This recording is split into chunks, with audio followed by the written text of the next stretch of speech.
for 22 years, was as solid and heavy as a block of concrete in my chest. My mother had abandoned me. It wasn't a mystery, and it wasn't an open question. Prisoner. Attached to the cord was a small, rectangular wooden luggage tag. My breath caught in my throat as I reached into the dark space and lifted it out. The leather was dry, swung cracked around the spine from years of pressure and temperature shifts. The dust on the cover was so thick it completely obscured the texture. I blew on it, sending a gray cloud swirling into the dim light of the attic window. I wiped my thumb across the wooden tag, clearing away the grime. 2 words were carved into the wood in my mother's neat, elegant handwriting. For Julian. My hands began to tremble so violently that the book nearly slipped from my fingers. Julian. That's my name. The diary suddenly felt terrifyingly heavy, far heavier than a bundle of paper and leather had any right to feel. It was a physical voice from a woman who hadn't spoken to me since I was 6 years old. Before I could even attempt to pick at the tight, weathered leather knot, the sound of the front door opening downstairs vibrated through the floorboards. Footsteps echoed in the hallway below, followed by a voice that I hadn't expected to hear today. Julian? Are you up there? It was Elena, my father's ex-wife, the woman he had married and divorced in the years after my mother left. Elena had helped raise me during my teenage years, a constant, stabilizing presence in a house. We had stayed close, bound by the shared experience of surviving my father's bitter moods. I didn't answer immediately. I stood up, clutching the diary against my chest like a shield, and walked slowly to the attic stairs. Elena was standing at the bottom of the steps, shaking the rainwater from her umbrella. She looked up, her eyes tracking my movement. The moment her gaze landed on the object clutched tightly in my arms, the color completely drained from her face. It wasn't a sudden, dramatic gasp. It was a quiet, devastating freezing. She knew exactly what it was. She took 2 steps up the stairs, her eyes wide, staring at the leather book as if it were a live grenade. She pointed a trembling finger toward my hands, her voice dropping to a harsh, panicked whisper that cut through the sound of the rain on the roof. Julian, where did you find that? I frowned, my chest tightening. In the floorboards. Elena, what is this? It has my name on it. Elena's, her jaw working silently. For the first time since I had known her, she looked terrified. Not of me, but of the object in my hands. Put it down, Julian, she whispered, her hands shaking against her patterned fleece jacket. You don't understand what you're holding. That entry, the things written inside, it is not what it seems. The silence that followed was suffocating, heavy with 22 years of accumulated secrets. I looked from Elena's panicked face down to the heavy diary. And for the very first time in my life, a terrifying question breached the surface of my mind. What if the story of abandonment I had built my entire existence upon was a lie? Elena didn't move from the stairs for a long time. The only sound between us was the rain drumming against the roof, heavy and rhythmic, like a countdown timer. Elena, I said, my voice sounding incredibly small in the empty house. Tell me what you know. She looked at the leather book in my hands, then up at my eye. Panic in her face slowly melted into a profound, heavy exhaustion. The look of someone who had been carrying a heavy weight for a long time and had finally been told to set it down. She took a deep breath, stepped up the remaining stairs, and entered the attic. She didn't try to take the diary from me. Instead, she sat down on an old wooden crate, her knees brushing against a stack of my father's dusty cardboard boxes. I promised your father I would never tell you, she whispered, her voice barely carrying over the sound of the storm. He made me swear on everything I held sacred. He said it would destroy you. Destroy me? A bitter laugh escaped my throat. Elena, I've spent 22 years believing my own mother didn't love me enough to stay. What could possibly be worse than that? Elena looked up, her eyes glistening with unshed tears. The truth, Julian. Sometimes the truth doesn't set you free. Sometimes, it just moves the pain to a different room. She pointed to the colored leather knot, wrapped around the book. Your father didn't write that diary, Julian. Your mother did. But he was the one who hid it.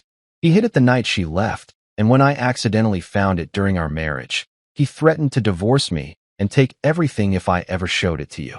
My stomach dropped. I looked down at the wooden tag. For Julian. With trembling fingers, I began to pick at the knot. The leather cord was stiff, hardened by 2 decades of attic heat and winter freezes. It resisted at first, but I used the tip of my pocket knife to pry the first loop loose. The leather gave way with a dry, scraping sound.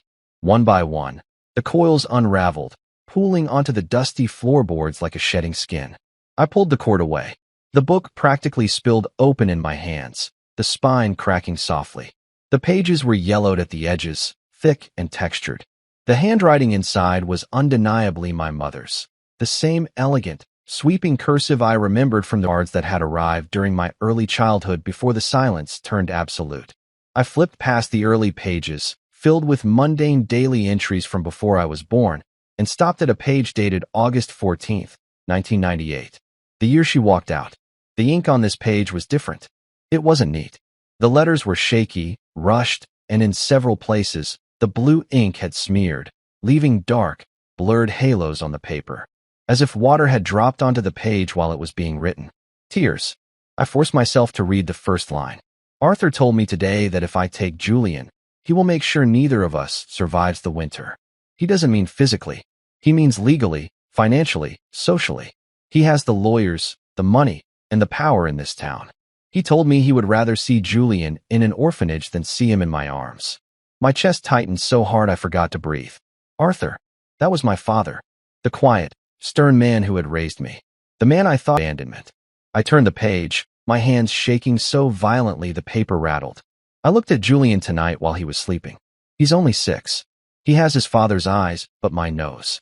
If I stay in this house, screaming will break him. If I leave and try to fight Arthur for custody, the court battle will drag on for years, and Arthur will paint me as unstable. He will drag my name through the mud until Julian hates the very thought of me. I am trapped in a cage of my own making. Elena watched me, her face pale. Julian read the entry from the night she left. October 3rd. I flipped forward a few pages. The handwriting there was barely legible. The strokes were jagged, frantic, the work of a woman losing her mind. It's done. The suitcases are packed. Arthur agreed to a deal. If I sign over my rights, if I walk away and never contest the divorce, he will let me send letters.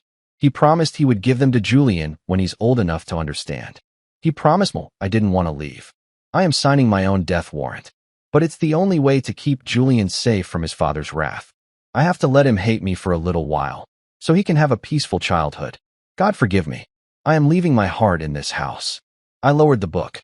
The attic seemed to spin around me. The air felt too thick to pull into my lungs. For 22 years, I had built my entire identity on the foundational belief that my mother had packed her bags because she wanted a fresh start without the burden of a child. I had hated her for it.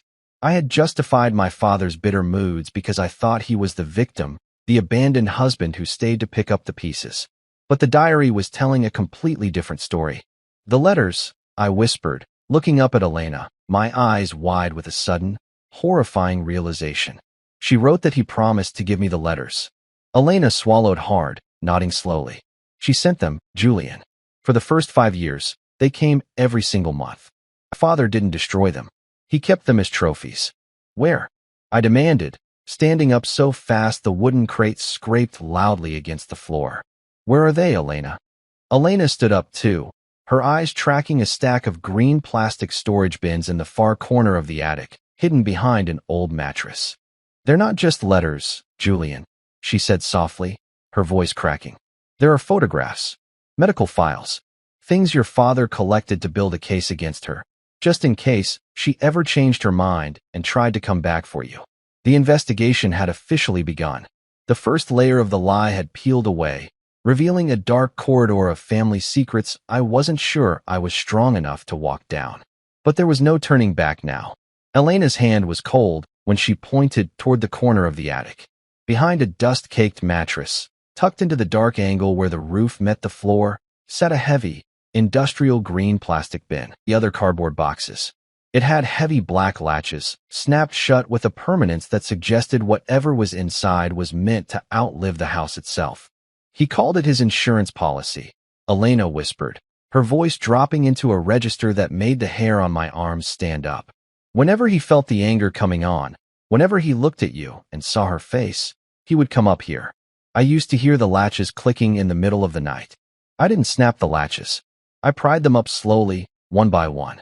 The sound of the plastic releasing felt like small explosions in the damp quiet of the room. When I lifted the lid, the smell of old paper and stale, trapped air rolled out. The bin wasn't messy. My father was a meticulous man, a ledger keeper by trade, and he had organized his hatred with terrifying precision. There were manila folders, each labeled with a year. Inside the first folder, dated 1999, was a stack of unopened envelopes. The postage stamp was from a small town in Oregon, a place I had never heard of, a place I didn't know existed. My name was written across the front. The ink was faded, but the handwriting matched the diary perfectly. But it was what lay underneath the letters that made the room tilt. It was a thick, blue folder with a silver seal from the Providence St. Vincent Medical Center. Hospital records. Next to it was a small, clear plastic Ziploc bag containing a broken silver bracelet and a series of black and white photographs that had nothing to do with a happy childhood. I pulled out the first photograph. It wasn't a picture of my mother smiling. It was a forensic shot, taken under harsh fluorescent lights. It showed a woman's forearm, thin and pale, covered in deep, purple-black blooming bruises that formed the distinct, unmistakable shape of a man's heavy fingers. My breath caught in a jagged line. I looked closer. In the corner of the frame, barely visible, was the egg counter. Our kitchen. Julian, Elena said, her voice trembling as she saw what I was looking at. You were too young to remember the nights the police came. Your father always told the neighbors it was a misunderstanding. He told them she was prone to hysterics, that she threw herself against things when she was upset. I didn't hear her. The silence in my ears had turned into a high-pitched ring. I opened the blue medical folder. My eyes scanned the clinical, detached language of a stranger.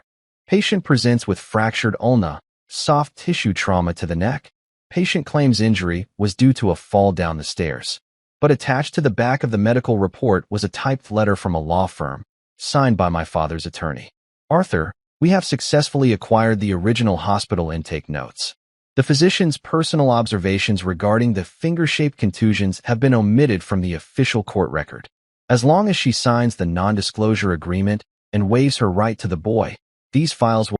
If she attempts to contact a family court judge, we will release her previous psychiatric admission records from her postpartum depression. In this state, a judge will take one look at those records and deem her a danger to the child. She has no play here. She knows it. The paper felt greasy in my hands. Toxic. I looked at the photographs again. There were 5 of them. A map of violence preserved in a plastic bin like evidence from a crime scene that had never been prosecuted. And my father had kept them. Not out of guilt, not out of remorse, but to ensure that the woman who bore me would remain a ghost. She didn't just leave. I whispered, the words tasting like ash. He hunted her out of this house. He broke her, Julian. Elena said, a tear finally escaping her eye and catching the dim light. He took her sanity. He took her dignity. And then he used your existence as the final knife. He told her that if she ever tried to see you, he would make sure you grew up knowing she was a woman who tried to hurt you. She sacrificed her own presence in your life just to protect your memory of her. I sank back onto the floor, my jeans soaking up the dampness of the attic wood. The entire architecture of my life. Every memory of my father's quiet, stoic sacrifice. Every ounce of resentment I had aimed at the West Coast for 22 years was collapsing into a dark, bottomless hole. The man who had tucked me into bed, the man who had bought my first car and attended my football games, was a monster who had organized a quiet, legal kidnapping. I looked down at the pile of unopened letters from Oregon. The earliest ones were thick, likely filled with drawings and stories. The later ones, from when I was a teenager, grew thinner, more fragile, until they stopped entirely in 2012. Except for one. At the very bottom of the bin, loose and unattached to any folder, was a large, cardboard shipping envelope. It was postmarked from a complete New York, and the date on the stamp wasn't from the past. It was from 3 weeks ago. My hands shook as I reached for it. My father had been dead for 6 months. Who was still sending mail to this house? The cardboard envelope in my hands, its rigid edges resistant to my trembling fingers. The return address didn't bear a name. It simply read, Department of Health and Human Services, Office of Vital Statistics, Albany, New York. It was stamped with a bold, purple ink notation, confidential, addressee only. Julian. Elena's voice cut through the dark, her hand reaching out to touch my arm. Her skin was ice cold. Don't open it. Please. You've discovered enough for one day. Some graves are dug deep for a reason. I pulled my arm back, a sudden, hot burst of adrenaline overriding the numbness in my limbs. He's been dead for 6 months, Elena. And this was delivered 3 weeks ago. Someone is still digging. I didn't use a knife. I hooked my thumb under the heavy cardboard tab and ripped it open. The sound of the thick paper tearing was loud, like a branch snapping in a silent forest. Inside was a single, official document printed on thick, security-bonded paper with a raised state seal. It was a certificate, but it wasn't a birth certificate, and it wasn't a marriage license. It was a certificate of fetal death.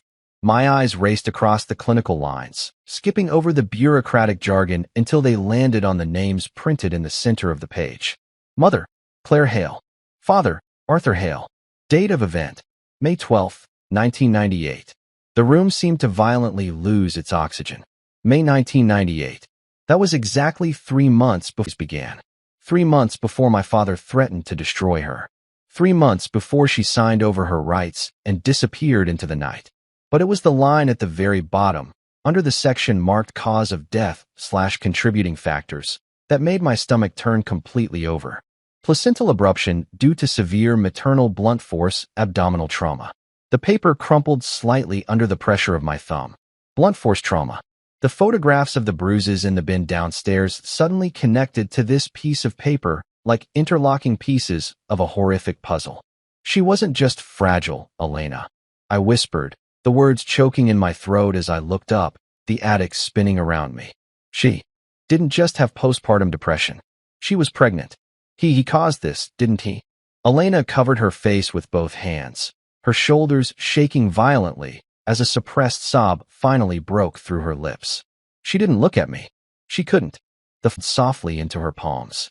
The night the police came that summer, the one your father deleted from the records. She didn't fall down the stairs, Julian. He pushed her into the iron railing of the porch because she told him she was taking you and leaving. She lost the baby 12 hours later in the county hospital. I stared at the state seal on the paper. The blue ink looked like a brand. For 22 years, I had walked past that iron railing on the front porch every single day on my way to school, on my way to work, on my way to become the man I am today. I had touched that railing. I had leaned against it. And all the while, it was the altar where my mother's second child had been sacrificed and where her sanity had been broken. But why now? I demanded, my voice rising, cracking with a dangerous, unstable energy. Why did this arrive 3 weeks ago? My father is in the ground. Who requested this document? Elena slowly lowered her hands. Her eyes were red, hollowed out by a truth she had warden. I did. A new voice spoke from the darkness near the attic stairs. The sound made both Elena and me gasp. I whipped my head around toward the shadow of the stairwell. Standing on the top step, her coat soaked through with rainwater, her face pale under the dim, single hanging bulb of the attic, was a young woman. She looked to be about my age, 28, maybe slightly younger. She had dark, curly hair, the exact same tight, unruly curls that I saw in the mirror every single morning. She was holding a wet manila envelope in her left hand, and her eyes, wide and terrified, were fixed entirely on me. Who are you? I whispered, my hand instinctively tightening around the death certificate. The girl took one slow, hesitant step onto the attic floorboards, her boots creaking in the silence. She didn't look at Elena. She kept her gaze locked onto mine, her lips trembling, so hard she could barely form the words.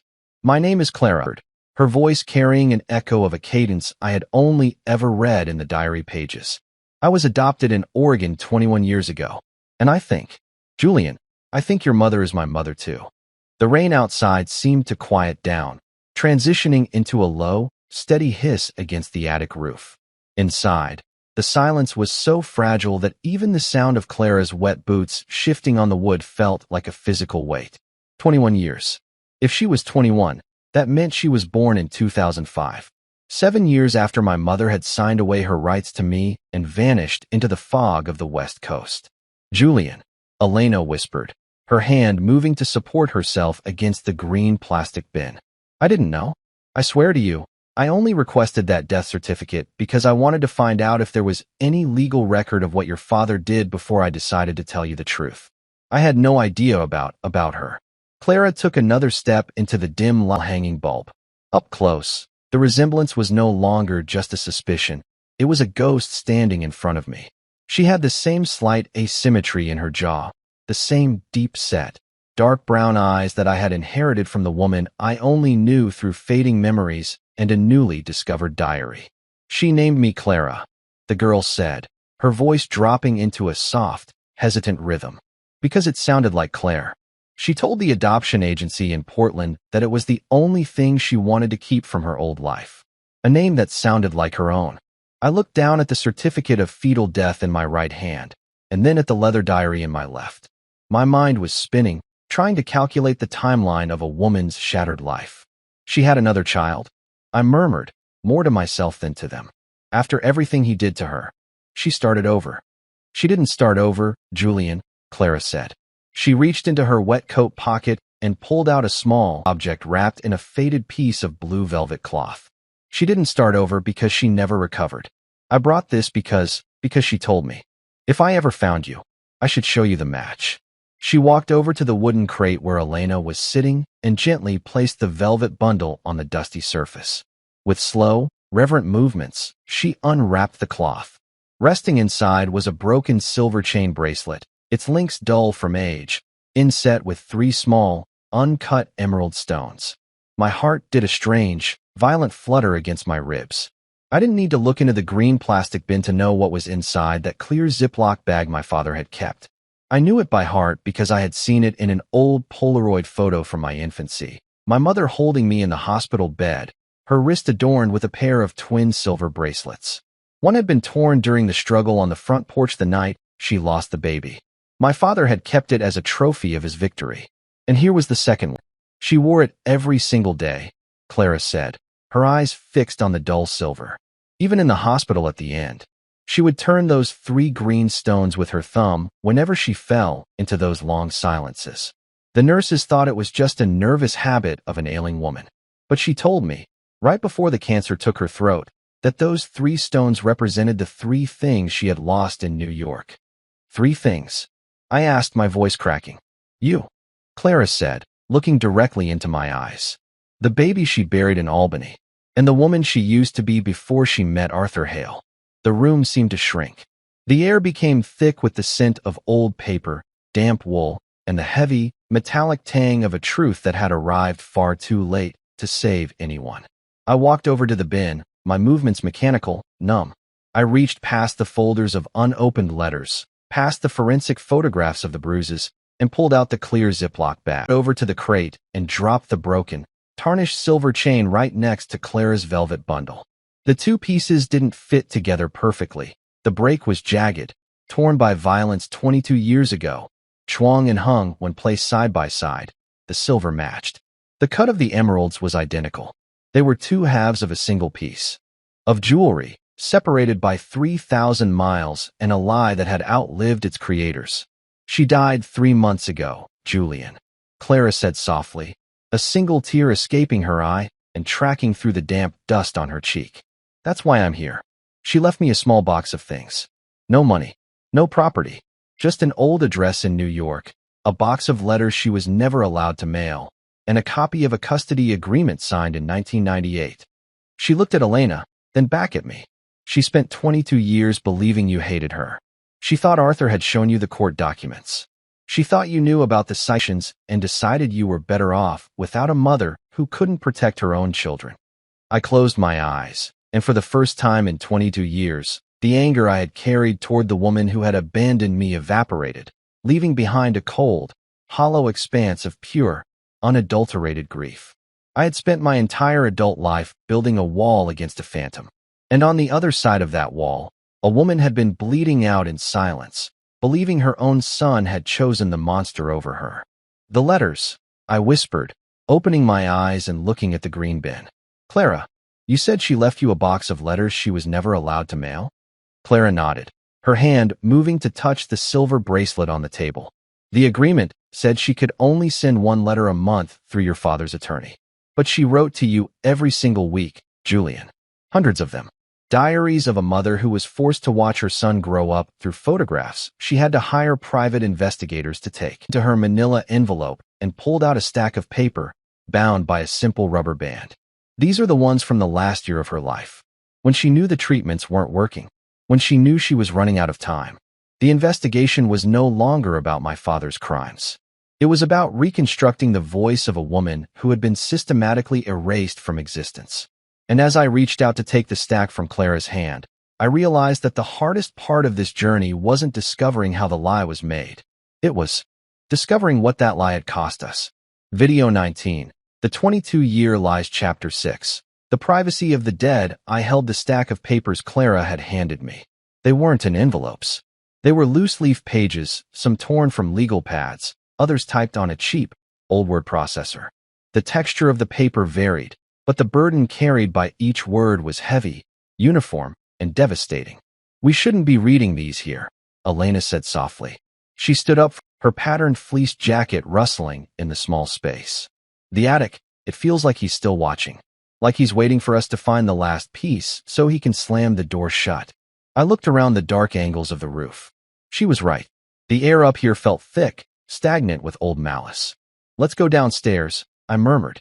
We carried the fragments of my mother's life down the narrow, creaking staircase.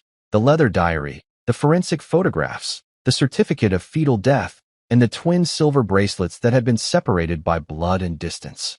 We ended up in the kitchen, the very room where 22 years ago, a family had been quietly disassembled over lukewarm coffee and signed legal documents. I placed the items on the old oak table. Clara sat opposite me, her wet coat draped over the back of the chair. Elena stood near the stove, her hands wrapped around an unlit mug, watching us with the cautious anxiety of a woman who knew the foundation of built on quicksand. I pulled the first page from the rubber-banded stack Clara had brought. It was dated January 14th, 2025, just over a year ago. "Julian, the doctor told me today that the shadows on the scan have moved to my lymph nodes." I didn't cry. I haven't cried since 1998, because after you lose a child to a fist and another to a judge, your tear ducts simply turn to stone. My only fear is that the clock will run out before Arthur does. I am terrified that he will outlive me, and that my silence will become permanent. If you are reading this, it means Clara found you. It means she survived the weight of my secrets. I paused, the blue text blurring. I looked across at Clara. "She told you everything before she died." "Not everything," Clara whispered, her fingers tracing the edge of the oak table. "She didn't tell me about the baby in Albany. She only told me that she had a son in New York who was being raised by a man who used words like weapons. I ever went to look for you while Arthur was alive. He would use his money to ruin my adoptive family in Oregon. He had eyes everywhere, Julian." Even after 20 years, she still checked the locks 3 times before she went to bed. I turned to the next page. This one was written in a jagged, uneven script, likely from her hospital bed. "Arthur called me last month. The first time in 10 years. His voice sounded old, brittle, but the cruelty was still intact. He told me he heard I was sick. He said, 'Claire, you're going to die before he ever learns your name.' He laughed, Julian. A quiet, dry sound. He said he had built a fortress around you, and that even if I sent a video, even if I sent a birth certificate, you would look at it and see the work of a crazy woman. He made me a promise before he hung up. He said, 'I will take the truth to my grave, and you will go to yours alone.'" A cold, heavy rage began to settle into my chest, replacing the clinical sort of anger. My father hadn't just protected his custody. He had actively monitored her decline, using her approaching death as the final victory lap in a war she had surrendered decades ago. "But he didn't take it to his grave," I said, my voice dropping into a hard, flat register. "He left it in the floorboards." "Why? If he hated her that much, why keep the diary? Why keep the letters? Why not burn them?" Elena stepped forward from the stove, her face pale under the fluorescent kitchen lights. "Because he was a collector, Julian," she said, her voice cracking. "Men like your father don't destroy things. They keep them because the possession is the power. If he burned the letters, he couldn't look at them and remind himself that he had won. The diary wasn't a secret he was hiding from you. It was a trophy he was keeping from her." She walked over to the table and pointed to the leather book. But there's something missing. Your father had a ledger. A small black book where numbers for the private investigators he hired to watch Claire in Oregon. He kept tabs on her bank accounts, her medical records, everything. He used to stay up until 3 in the morning checking her credit score. He wanted to make sure she never grew strong enough to fight him. Where is the ledger, Elena? I asked, my hand tightening on the edge of the table. He didn't keep it in the attic, Elena whispered, looking down at the floorboards beneath our feet. He kept it in the one place he knew you would never look. The one place that belonged entirely to him. She didn't need to finish the sentence. My father's private study at the back of the house had been locked since the day of his funeral. I had the key in my pocket, but I had never gone inside. I had told myself it was out of respect for the dead. Now, I knew it was out of fear of what he had left behind. I stood up, the chair scraping loudly against the linoleum floor. I reached into my pocket and pulled out the heavy brass key. Julian, wait, Clara said, standing up with me. Edge of the stack. The one from the night before she went into the hospice. I looked down at the final loose sheet of paper. The handwriting was nearly gone, replaced by weak, trailing pencil marks that barely indented the surface. Julian, there is a man named David Mercer. Find him. He was the attorney who handled the custody transfer in 1998. He knows what Arthur did to the medical reports. He has the original unredacted files in his safe. He promised me he would keep them until Arthur passed. Don't trust the family lawyers. Trust the man who has the blood on his hands. The name David Mercer sent a shockwave through my memory. David Mercer wasn't just a lawyer from the past. He was the man who had delivered the eulogy at my father's funeral 6 months ago. He was my father's oldest friend. The investigation wasn't leading us to strangers. It was circling back to the very people who had sat at this kitchen table while I was growing up, drinking my father's scotch and smiling at the little boy who was bleeding out on the other side of the country. I looked at Clara, then at the brass key in my hand. Let's see what's in the study, I said. Video 19, Chapter 7. The architect of the fortress. The key felt heavy, freezing the palm of my hand as I held it against the brass lock of my father's study. This room had always been an island of absolute authority in our house. When the door was shut, you didn't knock. You didn't even breathe too loudly in the hallway. I turned the key. The mechanism gave a deep, metallic clunk that felt like a tooth snapping in a jaw. I pushed the door open. The air inside was cold, carrying the sharp, bitter scent of dried tobacco, old leather, and the lemon oil my father used to preserve the walnut desk. It looked exactly as it had the day he died. His fountain pen sat in its marble holder. His heavy leather chair was angled slightly toward the window, as if he had just stepped out for a moment and would be right back to reprimand me for entering. Clara followed me inside, her arms crossed tightly against the chill of the room. Elena stood at the threshold, refusing to cross the line, her eyes scanning the dark bookshelves with a look of pure dread. The bottom drawer, Elena whispered, her voice tight. The one with the double lock. He always kept the key on his main ring, the silver one. I walked behind the desk. Sitting in my father's chair felt wrong. It felt like a desecration, but I sank into the leather anyway. I pulled out the silver key ring I had taken from his dresser after the funeral. I found the smallest, black iron key and inserted it into the lower right drawer. It clicked. When I pulled the drawer open, there was no or stacks of cash. There was only a single, black leather-bound ledger and a heavy, ancient-looking microcassette recorder from the late 90s. I lifted the ledger first. I opened it to the middle pages. It wasn't financial accounts. It was a logbook of a human being's existence. June 14, 2002. Subject moved to an apartment on 4th Street, Portland. Employment confirmed at a local library. Income insufficient for legal representation. Retainer to PI extended. September 11, 2006. Subject attempted to contact Mercer's office via public payphone. Call intercepted. Reminder sent to subject regarding the Albany record. No further contact attempted. My fingers dug into the leather cover. He hadn't just watched her. He had strangled her world from 3,000 miles away, ensuring she remained poor enough, terrified enough, and isolated enough never to look for me. Julian. Clara's voice was sharp. She was pointing at the microcassette recorder. Look at the tape inside. The tape was labeled with a small piece of white medical tape. Written on it in faded blue ink was a single date, October 2nd, 1998, the night before my mother disappeared. My heart began to hammer against my ribs like a trapped bird. I picked up the small recorder. My thumb hovered over the plastic play button. The plastic was brittle, yellowed by time. "Julian, don't," Elena said from the doorway, her voice cracking. "Some things cannot be unheard." "I've lived 22 years in a house built on silence, Elena," I said, my voice dangerously calm. "I'm done listening to the quiet." I pressed play. The speaker hissed with a heavy, analog static, a low-frequency hum that sounded like a long-distance telephone line. Then, a click.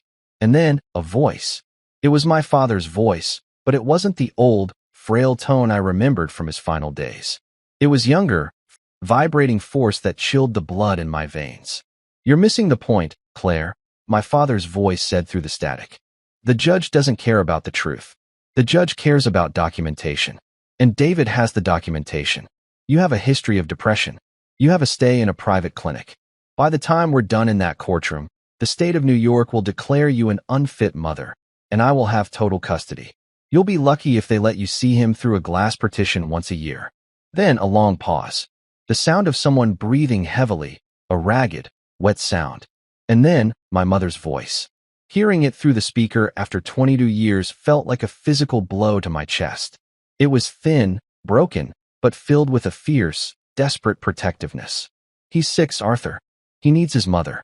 You don't want him because you love him. You want him because you want to win. You want to hurt me. It doesn't matter why I want him." My father's voice snapped back, sharp as a razor. "What matters is what you're going to do to keep him out of the system. Here's the deal. David has the paperwork ready. You sign the waiver. You leave the state. You stay on the West Coast. In return, I don't file the psychiatric fraud charges against your family. I let you live your life. And I promise you, I will never tell Julian what happened to the baby in Albany. He will grow up thinking his father is a decent man.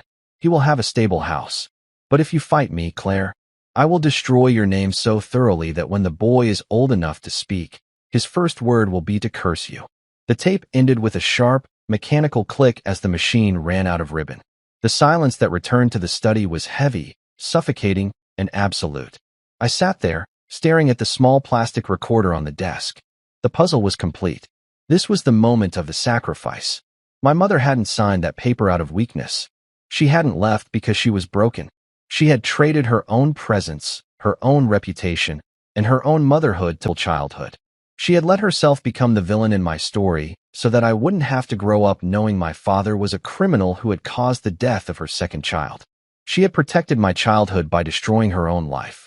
Before I could even process the massive, shifting tectonic plates of my own reality, the phone on my father's desk, the old landline that had been silent for 6 months, suddenly began to ring. The sound was piercing, terrifying in the quiet house. Clara jumped back, her eyes wide. Elena let out a small, terrified gasp. I stared at the blinking red light on the console. Nobody had this number except for one person. I reached out a numb hand, picked up the receiver, and pressed it to my ear. I didn't say hello. I just listened. Through the line, the voice of David Mercer, the attorney, my father's oldest friend, the man who had buried him, spoke with a quiet, clinical urgency. "Julian," Mercer said, his voice dropping into a low register. "Clara is in the house. I know. What you found in the attic. We need to talk before you make a mistake that ruins your father's legacy. I'm parked outside." Video 19. The 22-year lies Chapter 8. The shadow on the driveway, the receiver felt like lead in my hand. I didn't hang it up. I just let it drop back onto the cradle, the mechanical click sounding like a final curtain falling on the stage of my childhood. "Julian."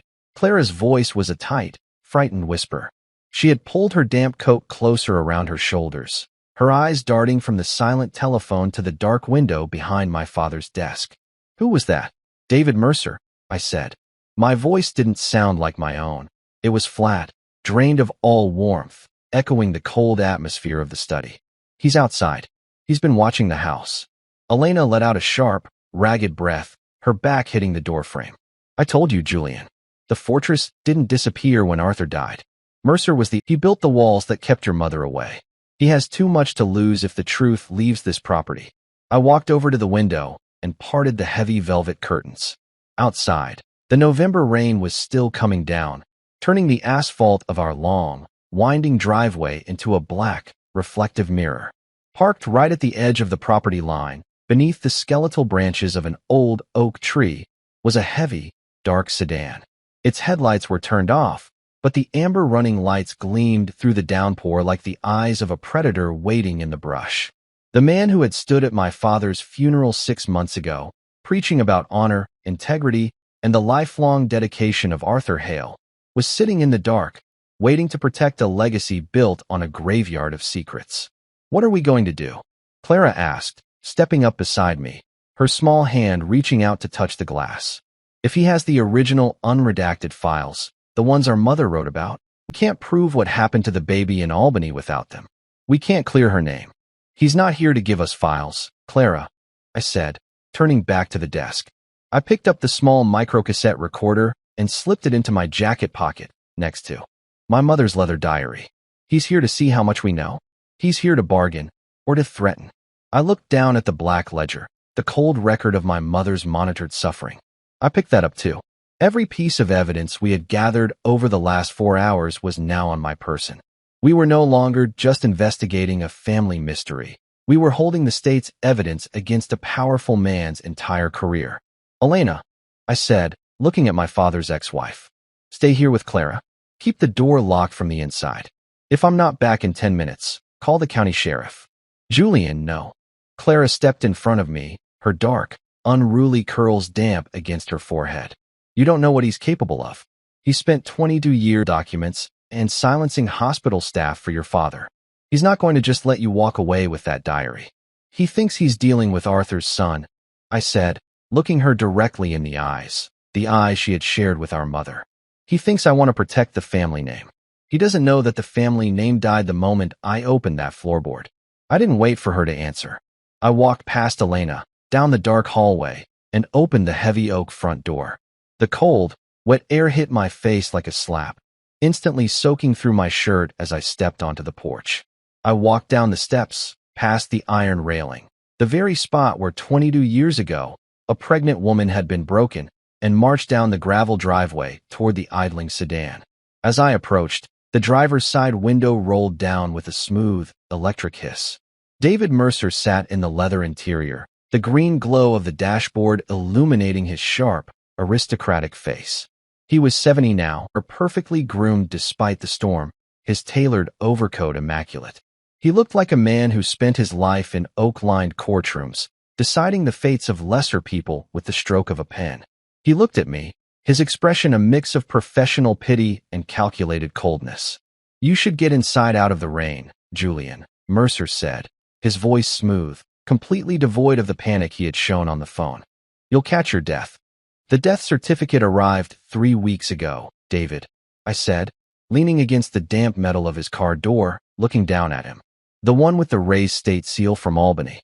The one that mentions the blunt force trauma." Mercer's eyes didn't widen. He didn't blink. He just reached into his breast pocket, pulled out a gold cigarette case, and snapped it open.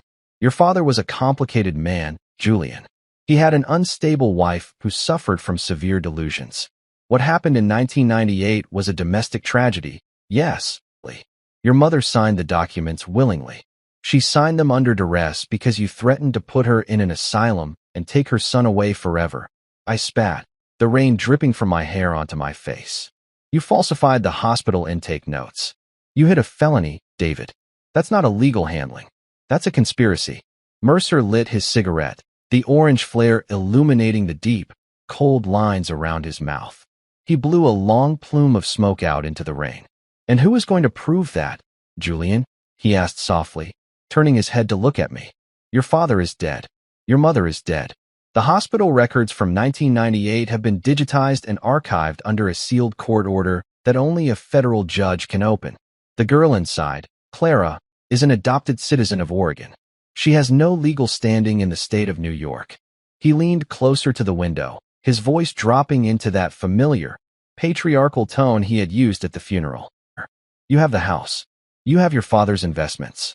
If you drag this into the light, you won't just ruin his name. You will ruin your own. The town will know your father was a monster, your mother was a broken casualty, and you will be the son of a man who belonged in a cell. Is that the truth you want to live with for the next 20 years? He reached over to the passenger seat, and lifted a thick, tied manila bundle. Through the translucent plastic wrapping, I could see the old, blue hospital logo from Providence St. Vincent. The original files. The unredacted truth.